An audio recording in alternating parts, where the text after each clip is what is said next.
네, 오늘 우리에게 주신 하나님의 말씀 가지고 저는 바알 보올의 사건이 우리에게 주는 영적인 교훈을 여러분과 좀 나눠 보겠습니다. 여러분, 발목의 가장 큰 힘줄을 아킬레스건이라고 부르는데요. 여러분 혹시 그 부위를 왜 아킬레스건이라고 부르게 되었는지 아십니까? 아시는 분들도 계실 텐데, 그 명칭은 이 그리스 신화에 나오는 영웅 아킬레우스에서 유래를 했습니다. 그의 어머니는 바다의 여신 테티스인데요. 이 바다의 여신 테티스가 사람과 결혼을 해서 낳은 아이가 아킬레우스인데, 이 아이를 불멸로 만들기 위해서 저승의 스틱스 강에 이 아이를 담갔는데, 아이를 담그려다 보니 한쪽은 어딘가는 붙잡아야 되니까 발 뒤꿈치만 붙잡았어요. 그리고 이제 아이를 강물에 넣었다 뺐는데, 이제 그 부분은 강물에 들어가지 않은 거잖아요. 그래서 그 부분이 이제 그에겐 유일한 약점이 되었는데, 결국 트로이 전쟁을 하는 중에 이 적이 쏜 화살이, 독화살이 이 아킬레우스의 발 뒤꿈치를 맞아 이 아킬레우스가 죽게 되면서 이 발목의 가장 큰 힘줄을 아킬레스건이라고 부르게 되었고, 이제 그것이 뭘 의미해요? 뭘 비유합니까? 치명적인 그 사람의 약점을 비유하는 말로 이제 오늘날까지 사용되어 오게 되었는데요. 이렇게 아무리 강한 사람이라도 약점이 있기 마련인데, 오늘 이스라엘의 약점은 어떤 것 같으세요? 여러분, 하나님의 택한 백성 이스라엘의 약점은 무엇이었을까요? 우상이었습니다. 우상 숭배. 하나님이 함께 하실 때는 그들이 너무나도 강력한 민족이었지만, 하나님이 떠나시면 한없이 약해지는 민족이 바로 이스라엘이었던 걸 우리가 이스라엘의 역사를 통해서 확인하게 되지 않습니까? 이스라엘은 그렇게 하나님이, 우리가 지난주까지 한 거의 3주에 걸쳐서 발락과 발람의 이야기를 여러분들과 수요예배 때 계속 나누었는데, 그 사건을 이스라엘이 안다고 했어요? 모른다고 했어요? 모르는 일입니다. 그죠? 근데 하나님께서는 발락과 발람이 이스라엘을 저주하려는 그 계략을 세운 것을 아시고 그들의 그 계략을 방해하셨죠. 막으셨죠. 이런 하나님의 돌보심, 보이지 않는 지키심에도 불구하고 이들이 결국에는 음행하고 우상 숭배에 빠졌다가 엄청난 수치와 모욕을 당하게 되는 사건이 오늘 우리가 함께 읽은 사건입니다. 그러니까 그들은 누군가에게 망한 것이 아니라 스스로 유혹에 빠져 스스로 무너지고 말았던 건데요. 저희가 지난주일까지 몇 주간에 걸쳐서 이스라엘 하나님이 발락과 발람의 저주 시도에도 이스라엘을 어떻게 지키셨는지를 우리는 분명히 확인했습니다. 그때도 제가 말씀을 드렸지만, 이 발락과 발람의 악한 모의 동안 이스라엘은 전혀 모르고 있었어요. 그런데 하나님은 그런 이스라엘이 알든 모르든 여러분 그들을 지키셨던 건데요. 여러분, 그 하나님의 은혜가 여러분 오늘 이 시대를 하나님의 백성으로 살아가는 우리에게도 있는 줄 믿습니다. 우리가 알든 모르든 하나님은 우리의 인생의 걸음을 여기까지 도우신 거예요. 올 한 해 우리가 수많은 사건과 사고 속에서도 우리가 여기까지 올 수 있었던 것 무엇입니까? 하나님의 은혜인 거죠. 여러 가지로 지금 국제 정세도 많이 어수선하고 국내 정세도 사실은 어수선한 것이 사실이고, 수많은 사건들이 하루에도 여러 건씩 터지는 그런 가운데 우리가 이렇게 안전하게 살 수 있는 건 세상이 말하듯 운이 좋아서 그런 것이 아니라 하나님이 우리를 그렇게 지키시고 돌보신 까닭인 줄 믿습니다. 왜 우리를 그렇게 지키시고 돌보셨을까요? 우리를 통하여 이 세상 가운데 이루고자 원하시는 하나님의 선하신 뜻이 있기 때문입니다. 아직 그것이 포기되지 않은 거예요. 나는 박 목사 너를 통해 꼭 이루고 싶은 게 있어. 유집사 나는 너를 통해서 꼭 이루고 싶은 게 있어. 그래서 하나님께서 우리의 건강도 지켜주시고, 우리가 물론 애써서 우리의 건강을 지키지만 우리가 스스로 건강 지키는 것 아니죠. 가끔 이렇게 쓰러지신 분들 보면, 저희 아버님도 보니까 아버님 뇌경색으로 쓰셨는데 그 피혈관이 0.03mm라고. 0.03mm면 사실 인간의 눈으로 식별 가능한 수치가 아니지 않습니까? 1mm도 사실은 요즘 제 노안이 온 눈으로는 1mm도 잘 보이지 않던데 0.03mm가 과연 보입니까? 근데 그 얇은 혈관이 막히니까 사람의 몸이 마비가 오더란 말이에요.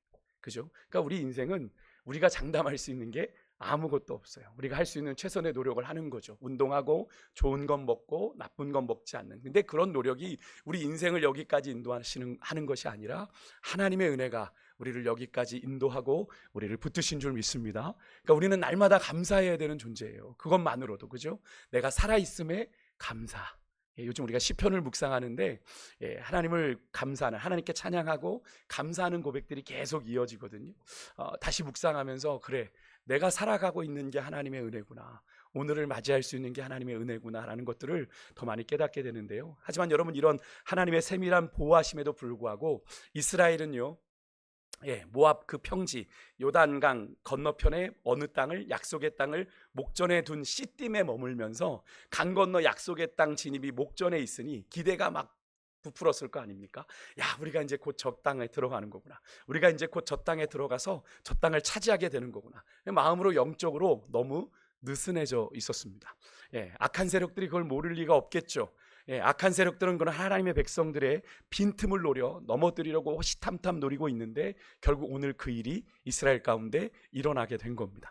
분명 지난주에 발락 왕이 발람에게 대노하며 그렇게 발람이 모압을 떠났어요. 그죠? 야, 내 앞에서 가라. 네 고국 땅으로 돌아가라. 발락이 화내서 발람을 내쫓았잖아요. 내가 너를 극진히 대접하려고 했는데 하나님이 다 막지 않았냐. 3번에 걸쳐서 발람이 저주는커녕 이스라엘을 축복하니까 발락이 화가 나서 대노하면서 그를 내보냈는데 어찌된 연유인지 정확히는 알 수 없습니다. 성경에 정확하게 기록하진 않는데 발람 선지자가 순순히 자기 고향 땅으로 돌아가지 않았던 것 같아요. 그래서 이스라엘의 약점을 잘 파악해서 전혀 새로운 작전을 펼친 것으로 보이는데요. 민수기 31장 16절에 보면 이런 말씀이 있습니다. 같이 한번 읽어볼게요. 같이 있습니다. 시작. 보라, 이들이 발람의 꾀를 따라 이스라엘 자손을 부올의 사건에서 여호와의 회중 가운데에 연병이 일어나게 하였느니라. 아멘. 오늘 이 사건을 이렇게 요약하듯 성경은 기록하고 있는데 그 일이 어떻게 일어난 거래요? 그냥 우연히 일어나게 된 것이 아니라 그 배후에는 누가 있더라? 발람이 있더라. 발람의 꾀가 있었어요. 발람이 어떤 모의를 했는지 성경은 정확하게 기록하지 않아요. 어떤 작업을 했는지는 알 수 없지만 발람이 꾀를 부려 이 사건을 만들었다라고 얘기합니다.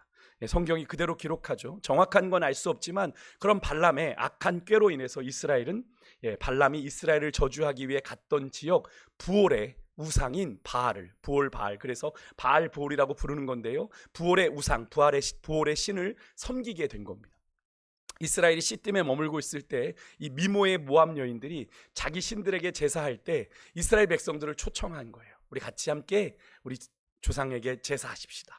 그리고 함께 먹고 마시면서 자연스럽게 그들의 우상 제사에 참여하도록 유혹을 했고요. 모압의 신은 그 당시에 그노스 신이었는데 그 그노스 신에게 자연스럽게 절을 한 거죠. 그로 인해서 3절에 보면 이스라엘이 바알 부올에게 가담했다 이렇게 성경은 고발을 합니다. 당시에 가나안 땅을 목전에 둔 이스라엘이 이방 신의 제사에 가담했다라는 건 단순한 이 문화 교류를 넘어선 이 우상을 섬기는 일에 동참한 심각한 죄였습니다. 왜 그렇습니까? 하나님이 그 땅을 앞에 놔두고 그 땅의 모든 7 족속, 그죠? 아모리, 히위, 여부스 이런 족속들을 다 몰아내라. 이유가 뭐였습니까? 그들과 동화되어 그들의 신을 섬기게 될까 봐. 그죠? 하나님이 그들을 다 아이들까지 다 진멸해야 된다라는 그런 당부를 하셨던 것 아닙니까? 근데 그러기도 전에 지금 이런 사태가 벌어진 거죠. 결국 하나님이 그런 이스라엘에게 진노하셨고 조금 전에 31장에 우리가 말씀 본 대로 오늘 본문 9절에 나온 대로 이스라엘 사이에 치명적인 연병이 돌아 하루 사망자만 24,000여 명. 24,000명. 근데 그렇게 모압 왕 발락은 아마 화살 한 개도 쏘지 않고 이스라엘의 수만 명을 죽인 큰 승리를 거두게 되었고 발람은 아마 이를 통해 적잖은 보상을 발락에게 받았겠지만 이스라엘은 어떻습니까? 약속의 땅 목전에서 씻을 수 없는 수치를 겪게 되는 거죠. 약속의 땅 목전에서 이게 웬 망신인가 하는 일을 겪게 된 겁니다. 여러분, 이 장면은 우리들에게 아주 중요한 영적인 교훈을 줍니다. 하나님을 떠나면 얼마나 무력한 존재가 될 수밖에 없는지. 우리가 지난 몇 주간 살펴본 이스라엘을 향한 하나님의 극진한 돌보심, 하나님의 지키심이 무색할 만큼 이스라엘은 우상 숭배에 너무나도 무기력하게 무너지고 마는데요. 근데 여러분, 이 사실은 오늘을 살고 있는 우리도 예외가 아닙니다. 오늘 이 시대는 거짓되고 음란한 세상의 문화가 판을 치죠. 네가 가장 중요해, 네가 좋은 걸 해, 이렇게 얘기하면서 우리 안에 어떤 우상을 만들어요? 내가 우상되게 합니다. 내가 하고 싶은 대로, 내가 원하는 대로 사는 세상을 만드는 거. 그게 잘하는 거야. 그게 이 한 번 사는 세상 최고의 인생이야 라고 얘기를 합니다. 근데 그것은 거짓된 거죠. 우리도 얼마든지 그런 세속적인 문화에 자연스럽게 속아 넘어질 수 있다는 사실을 우리는 명심해야 됩니다. 여러분 느끼시죠? 가끔 유튜브를 보다가 훌쩍 시간이 지나간 경험 해보셨습니까? 예, 막 따라가다 보니 어느덧 몇 시간 동안 내가 유튜브만 들여다보고 있는 걸 저도 깜짝 놀랐습니다. 어느 틈에 1시간이 훌쩍 가 있더라고요. 이거 뭐지? 예, 이런 당황을 좀 했던 생각이 나. 우리도 모르는 사이에 빠져든 거죠. 예, 연결되다 보니 우리의 관심이 끊어지지가 않습니다. 그죠? 알고리즘이라고 하지 않습니까? 우리가 계속 찾는 것들과 연결이 되면서 우리의 시선이 거기서 못 빠져나오도록, 유튜버라고 하는 세상 속에서 못 빠져나오도록, 거기에서 어떤 정보가 뭐 정확한 정보인지도 모르는 것들을 우리가 보면서 그것을 받아들이게 되는 일들이 일어나고 있는 것 아니겠습니까? 특히나 우리가 이 정도쯤이야 하는 그런 아니란 생각들, 뭐 내가 잠깐 보는 건데, 내가 잠깐 화장실 가서 보는 건데, 내가 잠깐 밥 먹고 쉬느라 이거 보는 건데 라고 하는 그런 이것쯤이야 하는 아니란 생각이 영적인 빈틈이 되어서 우리를 넘어뜨리는 죄의 빌미가 될 수 있다는 걸 우리는 간과해서는 안 됩니다. 여러분, 당시 이스라엘 백성들도요, 당시 그 모압 백성들의 제사에 참여하는 것을 그냥 이제 우리는 강 건너 저 가나안 땅 들어가면 이들과 굳이 만날 일 없을 텐데 뭐 이번 한 번쯤이야 저들과 함께 밥도 먹고 관계하면 괜찮게 않을까 아니란 생각 중에 그들이 은연중에 일을 하지 않았을까 하는 그런 생각을 해봅니다. 그런데 우리가 그렇게 죄에 대해서 여러분 강하지가 않아요. 우리가 죄를 뭐 이것쯤이야 하는 죄, 이 정도쯤이야 하는 죄 우리가 이길 것 같지만 우리가 이 죄의 유혹 앞에 그렇게 강하지 않더라고요. 여러분, 죄에 대해서 단호하지 못한 그런 영적인 안일함과 애매함이 결국 하나님의 강력한 진노를 오늘 이스라엘 가운데 불러왔다라는 사실을 우리는 꼭 명심해야 됩니다. 다시 본문으로 돌아서 하지만 하나님은 그런 가운데서도 하박국 3장 2절의 말씀처럼 하나님은 그 진노 중에라도 이스라엘에게 긍휼을 베푸십니다. 바로 이어지는 구절이 4절에 하나님의 징계가 징계 자체가 목적이 아니었다는 걸 우리가 알 수 있어요. 제가 종종 말씀드렸죠. 하나님의 징계는 뭐다? 하나님의 사랑의 또 다른 표현이다 그랬어요. 그죠? 하나님이 사랑하기에 징계하시는 거예요. 그들을 살리기 위해서 하나님이 징계하셨는데 오늘 본문에 보니까 하나님이 그들에게 내린 진노를 떠나는 길을 얘기해 주세요. 너희들에게 임한 진노가 떠나는 길은, 너희들이 속죄받을 수 있는 길은 4절에 보니까 하나님이 이스라엘의 수령들을 다 잡아 목을 매달아라 이렇게 얘기하십니다.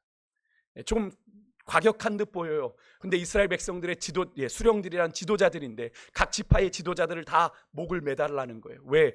백성들을 제대로 간수하지 못한 영적인 책임을 묻는 거예요.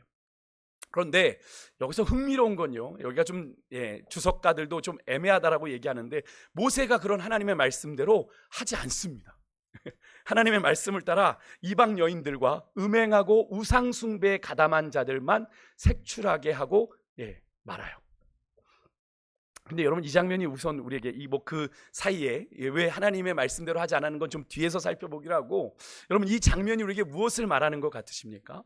하나님의 택한 백성이 진노 중에라도 사는 길은 뭐예요? 하나님께로 돌아가는 거라는 거예요. 하나님과 관계를 회복하는 것이다라는 거예요. 이걸 깨닫지 못하면, 근데 그 하나님과의 관계 회복의 선결 조건이 뭡니까? 그들 안에 있는 하나님과 함께 할 수 없는 죄를 씻어내는 거죠. 우리가 죄를 씻어내야 됩니다. 그래서 죄를 씻어내는 건 사실은 되게 괴롭고 아픈 일이지만 여러분, 거룩하신 하나님과의 관계를 회복하기 위해서는 반드시 철저하게 거쳐야 되는 과정이죠. 왜 그렇습니까? 거룩하신 하나님과 죄가 함께 할 수가 없으니까. 너무나 당연해요. 그런데 우리가 너무 어영부영 여차여차 그냥 죄에 대해서 무마하듯 넘어가는 경우가 너무나 많습니다. 여러분, 하나님 앞에 나아갈 땐 철저한 회개가 있어야 돼요. 가슴을 치는 애통함이 있어야 돼요. 여러분, 거룩함을 의미하는 히브리어가 카도쉬입니다. 카도쉬. 그래서 어느 교회들은 이제 카도시 성가대 이렇게 부르기도 하는데, 이 카도쉬에는 제가 자주 말씀드렸던 구별됨이라는 뜻도 있지만 잘라냄이라는 뜻도 있어요. 구별되기 위해서는 어떻게 해야 돼요? 잘라내야 되죠. 세상에 속된 것, 나도 모르는 사이에 묻은 더러운 것으로부터 구별되기 위해선 우리 안에 나도 모르는 사이에 묻고 있고 내 안에 들어와 있는 죄를 철저하게 잘라내지 않으면 하나님의 거룩함에 이를 수 없다라는 걸 얘기하는 겁니다. 로마서 8장 7절에 보니까 육신의 생각은 하나님과 원수가 되나니 이는 하나님의 법에 굴복하지 아니할 뿐 아니라 할 수도 없습니다. 우리가 하나님 앞에 온전히 굴복되지 않는 이유, 아직도 내 안에 뭐가 있어서? 죄가 있어서 그런 거예요. 왜 그렇게 뻣뻣하냐? 내 안에 아직도 죄가 있거든요. 그 문제가 해결되지 않으니까 하나님의 법에, 하나님의 말씀에 굴복되지 않는 거예요. 여러분, 죄와 하나님이 근본적으로 양립할 수 없다라는 영적인 사실을 사도 바울은 분명히 얘기하고 있지 않습니까? 육신의 생각은 하나님과 원수가 된다, 함께 할 수 없다라는 걸 의미해요. 오늘 본문 보십시오. 이스라엘 백성들이 육적으로만 행음한 게 아닙니다. 모압 여인들과 육적으로만 몸을 섞은 게 아니라 영적으로도, 그죠? 우상을 섬기면서 음행을 하며 죄를 짓는 순간 그들이 잠시 즐거웠을지 모르겠어요. 하지만 그 죄의 대가는 결코 가볍지 않았습니다. 상당히 고통스럽고 아팠습니다. 먼저는요, 여러분, 여호와께서 이스라엘의 모든 수령들, 아까도 말씀드렸죠, 각 지파의 장들을 잡아 태양을 향해 목을 달아라 하는 말씀을 하셨습니다. 이스라엘의 전부가 그런 건 아니지만, 일부가 그렇게 한 것이지만 하나님께서 공동체의 책임을 물으신 겁니다. 너희는 하나 된 공동체 아니냐? 이 공동체가 이 범죄에 연루되었기에 속죄하려면 다 더러워졌으니까 이스라엘을 대표하는 수령들이 그 책임을 져야 한다라는 말씀이에요. 사실 이렇게 공개적으로 목을 매다는 처형, 가혹한 형태의 처벌이었습니다만 그 정도로 그들의 우상을 섬긴 죄가 어떠했다라는 걸 의미하는 겁니까? 심각하고 중한 죄였다라는 걸 의미하는 겁니다. 그러나 모세가 그 하나님의 명령을 제대로 따르지 않아요. 여러분, 5절 보시겠어요? 모세가 이스라엘의 재판관들에게 뭐라고 말하냐면 이 음행에 가담한 사람들만을 죽이라고 명령합니다. 그러니까 하나님이 정하신 징계 대상은 그저 이스라엘의 수령들이었는데 모세가 그것을 징계 대상을 임의로 조정합니다. 엄밀히 말해 하나님의 명령하신 것을 축소시킨 거예요. 그래서 여러분, 제가 그 준비해 놓은 보시면 4절과 5절에 보시면 이게 다릅니다. 하나님이 모세에게 한 말과 모세가 이스라엘의 재판관들, 천부장, 백부장들에게 한 말이 달라요. 그래서 여러분, 하나님의 진노가 바로 끝나지 않습니다. 왜요? 하나님은 그렇게 하면 하나님이 진노를 멈추시겠다고 했는데 모세가 그대로 순종하지 않은 거죠. 그로 인해서 연병으로 하루에 24,000명이나 죽은 겁니다. 결국은 언제 연병이 그쳐요? 뒤에 8절에 대제사장 아론의 손자 엘르아살의 아들인 비느하스가 그들의 막사 가운데 들어갔던 미디안 여인과 들어갔던 시므리를 죽이고 난 뒤에야 그제서야 이스라엘 안에 연병이 그쳤던 것을 우리가 볼 수 있죠. 모세가 아마 제대로 하나님의 명령을 따랐다면 더 빨리 끝났을 일인데 아마도 모세는 11절에 하나님이 말씀하시는 이스라엘을 향한 하나님의 질투심을 제대로 이해하지 못했던 것 같습니다. 하나님의 말씀과 다른 방식으로는 여러분, 하나님의 진노를 멈출 수 없다라는 걸 우리가 확인하게 되는 장면인데요. 여러분, 저는 이 모세의 모습 가운데서 우리가 신앙생활하면서 자주 빠지게 되는, 오늘 모세가 그랬던 것처럼 하나님의 말씀을 내 임의대로, 내 편한 대로 적용하는 경우가 있습니다. 그죠? 네. 그것은 하나님의 말씀에 대한 온전한 순종입니까? 아닙니까? 아닙니다. 내 나름대로의 순종은 순종이 아닙니다. 하나님이 말씀하신 대로 순종하는 게 온전한 순종입니다.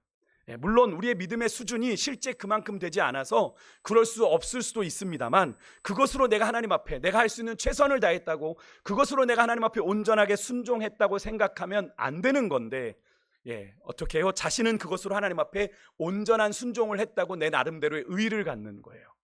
근데 여러분, 이게 신앙생활에 얼마나 독이 되고 위험한지 아십니까? 물론 우리의 육신의 성정이요, 엄밀하게 하나님의 말씀에 100% 온전하게 순종한다는 것이 쉽지 않은 그런 연약한 죄된 성정을 가지고 있습니다. 그죠? 하지만 그러니까 그럴 수 있으니까 그렇게 생각할 수 있어요. 그런데 그렇다고 해서 내가 하나님께 최선을 다한 것이 하나님 앞에 온전한 순종의 삶을 살고 있다고 오해하고 착각해서는 안 되는 거죠. 그런 오해를 하면 어떻게 되는지 아십니까? 하나님의 은혜가 더 이상 은혜가 아닌 내 권리, 내 의라고 오해하게 됩니다. 그죠? 내가 할 만큼 순종했으니까. 그렇지 않습니까? 그런데 하나님이 원하는 건 100% 온전한 순종인데 내가 할 만큼 내 수준에서 했다고 내가 판단하는 거죠. 그러니 그게 내 의가 되는 겁니다. 나 이 정도면 그래도 순종한 것 아니야? 근데 더 나아가. 근데 그걸로 그냥 자기에 대해서 착각만 하면 괜찮은데 나를 돌아보기보다는 어떻게 해요? 다른 사람을 그 잣대로 판단해요. 나는 그래도 이렇게 했는데 당신은 그렇게 안 했잖아. 판단하고 정죄하는 경우가 더 빠른 거죠. 나는 그래도 내 수준에선 이만큼 했다라고 생각을 하니까.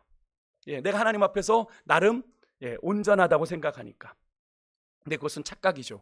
오해입니다. 여러분, 우리는 하나님 앞에 완전할 수 있는 존재가 아닙니다. 그죠? 완전을 향해 나아가는, 그래서 날마다 그리스도인의 삶은 그리스도의 완전을 향해 나아가는 존재다라는 걸 이야기해요. 우리는 그리스도의 완전을 향해 나아가는 존재들입니다. 그래서 그리스도를 닮는다 그러죠. 그죠? 그리스도를 닮는다 그러지 않습니까? 예, 그리스도를 아는 지식에서 자라가라. 우리가 자라는 건 그리스도에게까지 자라는 거잖아요. 그죠? 그러니까 우리는 끊임없이 죽는 날까지 주님의 성품을 닮아가려고 우리는 몸부림치며 나아가야 되는 존재들인데, 그러니까 우리에겐 늘 부족해야죠. 부족한 것뿐이죠. 하나님 앞에 섰을 때 하나님에게 늘 은혜가 필요한 존재가 돼야 되는데, 이것을 깨달을 때 우리가 사실 하나님 앞에서 내가 얼마나 부족한지를 깨닫게 되는 것 아닙니까? 그런데 내가 완전하다고 생각하면 그런 마음이 있겠어요? 없겠어요? 없는 거죠. 그래서 여러분, 예전에 복음성가 가수 중에 다윗과 요나단이라는 분들의 찬양 중에 이 험한 세상이라는 찬양이 있어요. 이 험한 세상 나 살아갈 동안, 그 가운데 이런 가사가 있습니다. 나 매일 찬양을 드려도 늘 부족한 것뿐이니. 저는 이 가사가 참 너무 좋은데요. 여러분 어떻습니까? 우리가 하나님 앞에 우리가 온전하게 매일 찬양을 드려도 부족한 거예요. 그렇지 않습니까? 하나님의 거룩하심에 우리는 온전히 이룰 수 없는 존재이기 때문에 하나님 앞에 섰을 때 우리는 어떤 존재예요? 늘 부족한 존재라는 걸 깨달을 때 내가 살아있음이 은혜가 되는 거예요. 내가 살아있음도 은혜가 되는 거예요. 근데 내가 좀 했다고 생각하면 그때부터 우리가 착각하게 되는 건데요. 여러분, 이런 고백을 우리가 주님 앞에서 할 수 있을 때 우리의 마음이 진심으로 하나님 앞에 겸손하게 은혜 안에 머물게 되는 것.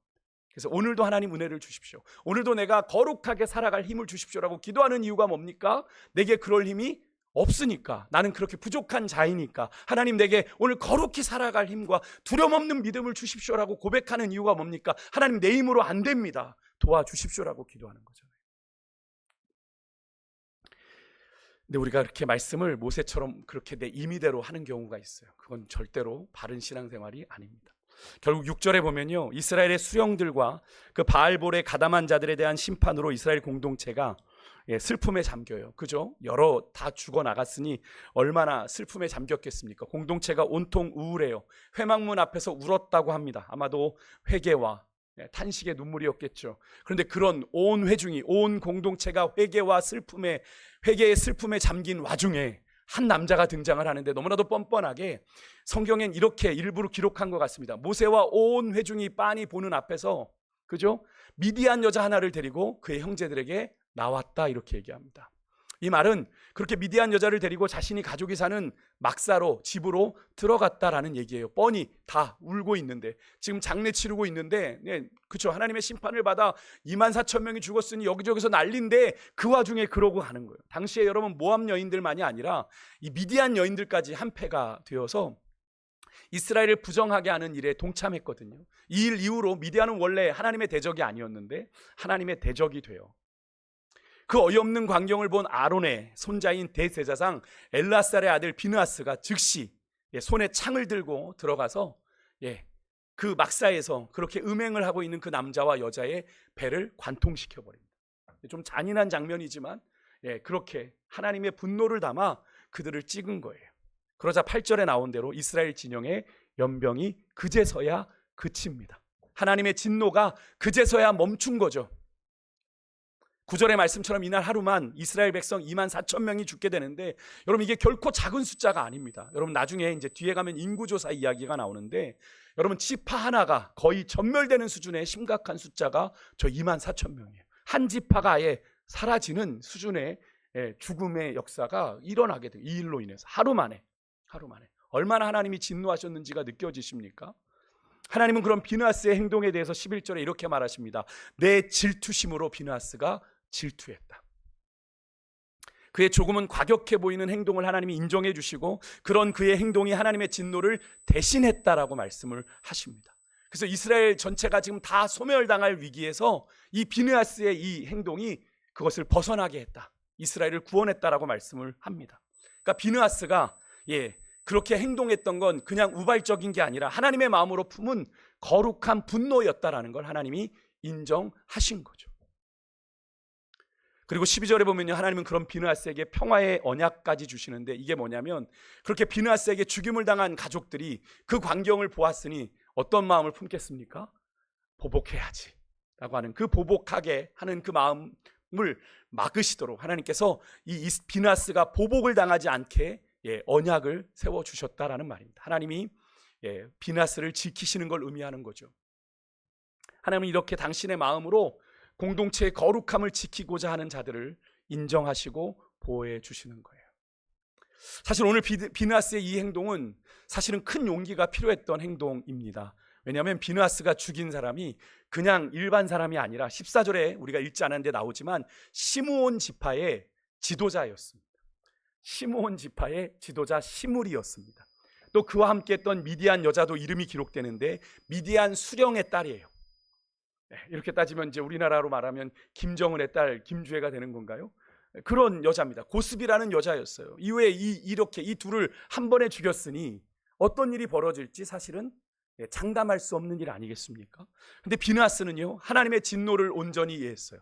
왜 하나님이 이스라엘 백성 가운데 이렇게 진노하실 수밖에 없는지를 이해했어요. 하나님의 마음을 이해하고 품으니까 이후 자신이 어떤 일을 당하게 될지 두려워하지 않았고 그거 개의치 않았고 믿음으로 행동했던 것을 우리가 볼 수 있는 거죠. 여러분, 이렇게 하나님의 백성이 은혜를 회복하는 길은 이렇게 하나님께 어려운 상황이에도 담대하게 순종하는 것임을 믿습니다. 그래서 순종에는요, 여러분, 용기가 필요해요. 아무나 순종하는 게 아닙니다. 이 눈치 저 눈치 보면 순종할 수 있습니까? 없습니까? 없더라고요. 이거 계산하고 저거 계산하면 순종 못합니다. 여러분, 세상에도 미움받을 용기가 라는 책이 있는데요, 그건 이제 자신을 사랑해야 된다는 책의 요지지만, 여러분, 하나님께 제대로 순종하기 위해선 우리 믿음의 사람들에게 이런 미움받을 용기가 필요한데, 누구에게서 미움받을 용기겠어요? 세상에서 미움받을 용기가 필요해요. 왜요? 주님의 길을 걸어가려면 말이죠. 세상은 주님의 길을 인정하지 않으니까요. 말씀을 정리하겠습니다. 여러분, 오늘의 이 바알보올의 사건은 우리에게 분명히 말합니다. 하나님의 백성이 늘 깨어 있어야 된다. 영적으로 깨어 있어야 함을 가르쳐 줍니다. 우리가 이만하면 됐지, 이 정도면 충분해라고 생각하는 그 순간, 신앙이 정체되고 신앙이 나태해지는 순간 유혹의 물결이 우리에게 걷잡을 수 없이 몰려와요. 그래서 신앙은 멈추지 말고 계속 자라가야 되는 건데요, 어디까지? 계속 말씀드렸죠, 그리스도에게까지. 그러니까 우리를 그리스도께 계속 자라가야 되는 겁니다. 오늘 본문의 사건이 주는 영적인 교훈 세 가지로 좀 간단하게 정리하고 말씀 마치겠습니다. 첫째로, 여러분, 신앙이 나태해지면 삶의 타락은 순식간에 옵니다. 여러분, 신앙생활 편하게 하면 참 우아하게 신앙생활 하는 것 같지만 사탄이 유혹하기도 편합니다. 여러분, 천천히 움직이는, 혹시 사냥 같은 거 해보셨습니까? 천천히 움직이는 표적은 사냥꾼들에게도 잘 잡힙니다. 그런데 빠르게 움직이는 표적은 잡기가 어렵죠. 예전에 저 미국에 있을 때 다람쥐가 집에 들어왔는데 다람쥐를 잡는 게 여간 어려운 게 아니더라고요. 침대 밑으로 막 이래가지고 막 돌아다니는데 저희 사모랑 저희 둘이서 도무지 그걸 못 잡아 어떻게든 밖으로 내보내려고 밤새 난리를 폈던 기억이 나는데, 빠르게 움직이는 표적은 잡기가 어려워요. 마찬가지로 우리의 신앙도 멈추거나 여러분 나태해지면 유혹에 약해지고요, 순식간에 타락하게 되는 겁니다. 두 번째, 신앙이 나태해지면 영적인 타락도 순식간이에요. 삶의 타락만이 아니라, 오늘 본문이 그 사실을 단적으로 우리에게 보여주죠. 오늘 사건의 음행은 단순히 모압 여인들과 육체적인 음행만이 아니라 모압의 신, 아까도 말씀드렸죠, 그노스를 섬기는 영적인 음행까지도 포함을 했어요. 삶의 타락은 영적인 타락을 동반합니다. 믿음의 사람들에게 있어서 신앙이 나태해지고 편안한 삶에 젖으면 정말 제가 한 25년 보니까 하나님과 멀어지더라고요. 예배의 감격이요, 그냥 적당히 예배 시간 때우고 가고요, 말씀과 기도가 사라지고요, 세상과 더 가까워집니다. 하나님보다는. 교회에서 보이지 않아요. 여러분, 이렇게 편안함에 머물러 빠져 있으면 영적인 타락은 순식간입니다. 그래서 주님은 우리에게 늘 뭐라고 말씀하시는 거죠? 너희가 깨어 있으라라고 말씀을 하고 계신 거예요. 마지막으로, 여러분, 신앙이 나태해지면 우리가 유혹에 약해집니다. 그러니까 신앙이 나태해지면 죄 가운데 자꾸 더 자주 빠지게 되는 거예요. 그래서 오늘 본문에 하나님의 진노가 모두 애통하게 만든 공동체가 애통하고 있는 가운데도 시므온 지파의 지도자인 시므리가 버젓이 미디안 여인 데리고 와서 음행을 하고 있죠. 그죠? 다행히 영적으로 민감했던 제사장 비느하스 까닭에 하나님의 진노가 그 즉시로 멈추어서 더 큰 화는 공동체 안에서 면하게 되지만, 여러분, 이렇게 악은 경계하지 않으면 점점 더 커지고 강해집니다. 그러므로 여러분 유혹이 다가왔을 때 그 유혹을 즉시 끊어버려야 돼요. 그래야 우리가 죄 가운데 무너지지 않게 됩니다. 여러분 삶이 풍족해지고 편안해질수록 신앙은 나태해지는 경향이 있는데요. 그래서 여러분 일어날 수 있는 일들을 오늘 우리가 성경에서 만난 거예요. 이 바알볼의 사건을 통해. 여러분 유혹은 우리에게 대놓고 다가오지 않습니다. 은밀하게 다가옵니다. 그리고 타락은 한순간에 일어납니다. 나의 신앙을 나는 그런 것쯤에 목사님 넘어지지 않습니다. 이런 분들 계셨거든요. 죄송하지만 그렇게 말씀하신 분들 다 넘어졌어요. 죄송합니다. 근데 그건 저도 마찬가지. 목사님 저도 마찬가지. 나의 신앙을 나의 믿음을 너무 확신하거나 여러분 죄송한데 과신하지 마십시오. 과신하지 마십시오. 돈 앞에 장사 없듯 죄의 유혹 앞에 장사 없습니다. 그게 제가 25년 목회하면서 본 겁니다. 우리가 늘 하나님 앞에 깨어있지 않으면 어처구니 없이 넘어지는 경우가 생깁니다. 어처구니 없이. 어처구니 없다는 건 뭡니까? 내가 설마 그럴까 했는데 넘어지는 거예요. 그래서 여러분 주기도문에도 뭐가 있죠? 시험에 들지 않게 하시고, 그죠? 시험에 들지 말게 하시고 라고 기도하라고 가르치신 거예요. 예수님이. 왜? 우리에게 끊임없이 시험이 오니까. 여러분 예수님도 시험을 당하셨는데 우리는 없겠어요? 우리에게는 그죠? 있어요. 그럼 우리가 요한사도의 권면을 읽고 말씀을 좀 마치려고 합니다. 요한일서 2장 15절 16절입니다. 우리 같이 한번 좀 읽어볼게요. 시작. 이 세상이나 세상에 있는 것들을 사랑하지 말라.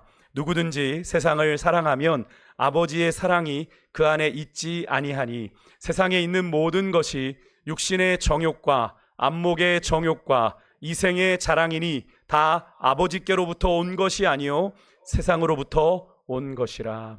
아멘. 여러분 이 말씀을 우리가 절대로 가볍게 여겨서는 안 됩니다. 하나님 사랑, 세상 사랑이 공존할 수 없습니다. 분명히 말하죠. 예수님도 하나님과 재물을 겸하여 섬길 수 없다고 하신 것처럼 여러분 그 말은 우리의 영적인 한계를 보시고 말씀해 주시는 거예요. 나는 아닙니다. 나는 아닙니다. 목사님 나는 돈도 하나님도 잘 섬길 수 있습니다. 거짓말이었더라고요. 다 넘어집니다. 다 넘어집니다. 예수님이 우리를 더 잘 아시잖아요. 여러분 세상도 좋고 하나님도 좋고 여러분 오늘 이 시대가 그러죠. 그렇게 영적으로 혼탁한 시대입니다. 정말 그런 시대를 살아가고 있어요. 여러분 깨어 있어야 하는 시대라는 걸 더 뼈저리게 느끼게 되지 않습니까? 여러 가지 국제 정세도 혼탁해지고 불안하고 난리도 아니더라고요. 유럽 지역도 안전하지가 않아요. 동남아엔 내전들이 막 태국과 캄보디아가 전쟁하죠. 우크라이나 러시아 전쟁의 여파가 유럽에 미쳐서 근데 미국이 나토에서 빠진다고 얘기하면서 유럽의 국가들이 지금 군비를 다시 구축해 나가고 있는 일이 벌어지고 있습니다. 언제 유럽에서 다 또 전쟁이 발발하게 될런지 우리는 한참도 내다볼 수 없는 그런 시대를 살아가고 있어요. 여러분 깨어 있어야 됩니다. 그리고 날마다 주님을 더욱 사랑하시는 세상을 사랑하고픈 마음이 들 때마다 여러분 내가 주님을 온전히 사랑하고 있는지를 점검하는 가운데 주님을 더 뜨겁게 사랑할 수 있는 그래서 주님을 사랑하는 그 마음이 매일매일 더 깊어지는 그런 은혜가 여러분과 저에게 있으시기를 주의 이름으로 축복합니다. 우리 같이 찬양하겠습니다. 우리 찬송가